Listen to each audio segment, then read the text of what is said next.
Todo empezó en Pangea, el gran y único continente que existía hace aproximadamente 250 millones de años. Los geólogos han encontrado formaciones similares en continentes distintos, y hacia una de ellas estamos yendo, el sistema de Ventania, que hace millones y millones de años estuvo unido al cinturón montañoso de la provincia occidental de El Cabo, en Sudáfrica. Y hacia allí partimos, desde Tandil, donde terminamos nuestro capítulo anterior, hacia la comarca serrana, que está ubicada al sur de la provincia de Buenos Aires y se encuentra integrada por las localidades de Saldungaray, Sierra de la Ventana, Villa Ventana, Villa Serrana La Gruta, San Andrés de la Sierra y Tompkins. Nada interesante en el camino, solo ruta y más ruta en la llanura pampeana, eso sí, con el viento siempre presente.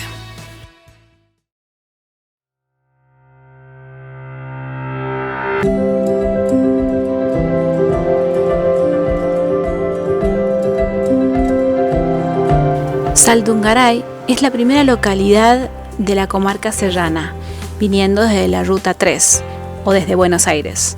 Se encuentra a aproximadamente 9 kilómetros de Sierra de la Ventana. Saldungaray es un pueblito único, con una de las más impresionantes obras del arquitecto Salamone, el gran portal del cementerio. Estas obras de este arquitecto están diseminadas por todo el sur de la provincia de Buenos Aires, en Argentina.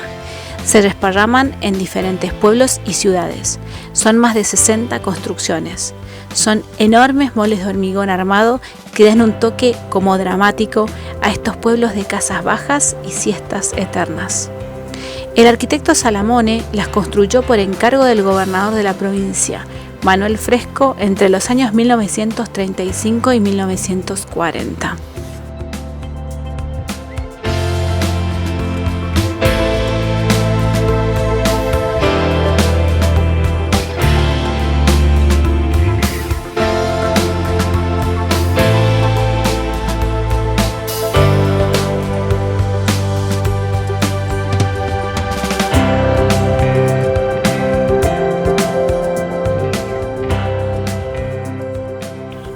Saldungaray tiene una hermosa plaza, con la parroquia de Nuestra Señora del Tránsito y una delegación municipal, también obra de Salamone.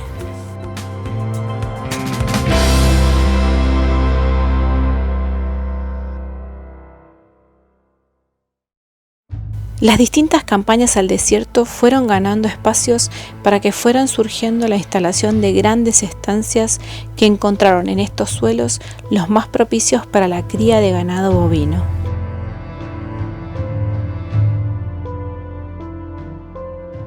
Así, en el año 1833 se funda sobre las márgenes del río Sauce Grande una posta de vigilancia para una guarnición de aproximadamente 100 hombres, con el fin de asegurar la defensa y la comunicación con la vecina localidad de Bahía Blanca. Esta posta, ubicada por Juan Manuel de Rosas durante su campaña del desierto, se convierte por su ubicación y condiciones en un fortín de avanzada, que toma en el año 1863 el nombre de Fortín Pavón.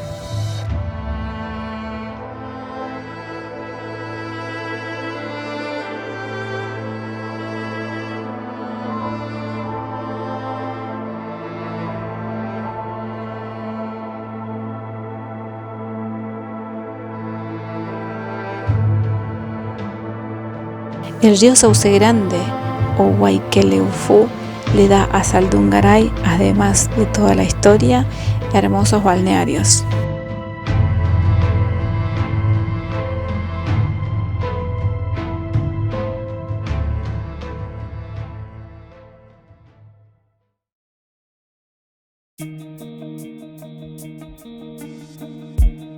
Sierra de la Ventana es la ciudad principal de la comarca.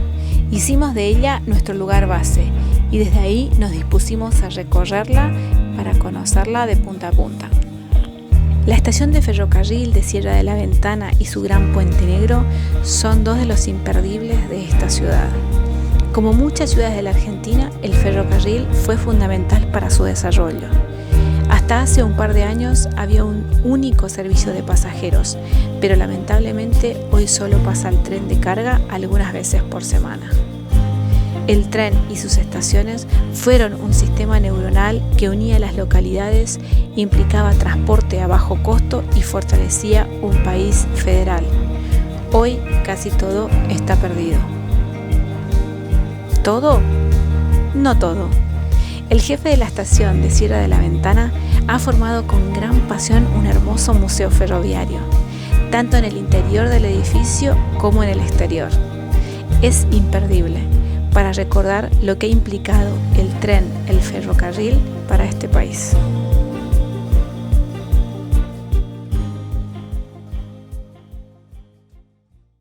Hubo un tiempo en que toda la sierra del Pillahuincó, como se conocía a las sierras de Ventania, estuvo habitada por innumerables tribus pampas.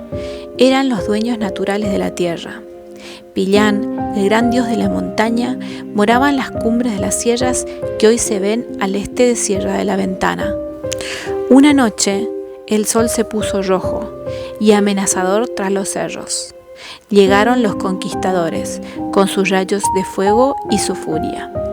La tribu del cacique Cañigán habitaba más o menos donde ahora se levanta la ciudad de Pringles, a unos kilómetros de Sierra de la Ventana.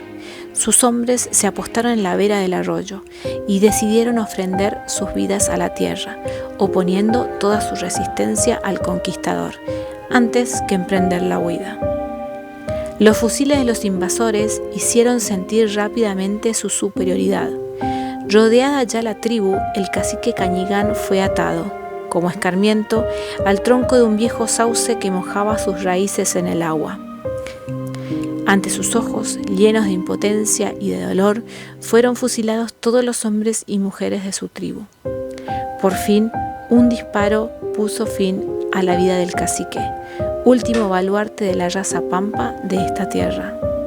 Cuando el nuevo día doró con su luz la región, los conquistadores blancos comprobaron atónitos que los cuerpos de Cañigán y de su tribu habían desaparecido mágicamente. Nada quedaba de ellos. En su lugar habían crecido unas plantas acuáticas de hojas grandes y muy verdes, con bellísimas flores arracimadas, blancas y amarillas nunca vistas. Estaban diseminadas a todo lo largo del arroyo. Eran los indios transformados ahora en achiras silvestres, prendidos para siempre a la tierra, por fidelidad a su legado.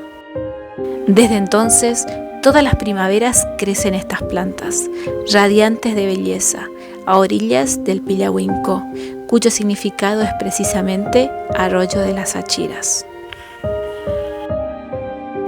Y cuentan también las viejas historias que los viejos abuelos sabían sentenciar: viajero, cuando cruces el Pillahuincó, detente un momento frente a las achiras y deja un pensamiento o una oración, cualquiera sea, en memoria de los que fueron.